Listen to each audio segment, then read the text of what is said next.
கபீனா கபி. இதோட தமிழ் ரீமேக் தான் மோனோலிசா.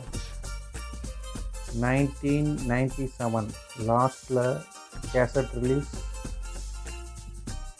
அனில் கபூர், ஷாக்கி ஷராஃப், பூஜா பட், ஏஆர் ரகுமான் மியூசிக்கில் வந்த மோனோலிசா. எல்லா பாட்டுமே நல்லாயிருக்கும். பிரியதர்ஷன் இயக்குன படம் இது. அடுத்து திருடா திருடா. Yearly ரகுமானோட music.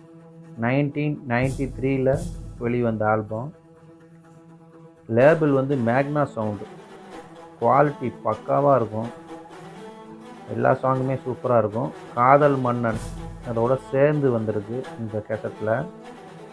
எல்லா பாட்டுமே இதுலேயும் ரொம்ப ஹிட்டான பாட்டு எல்லா பாட்டுமே இருக்குது.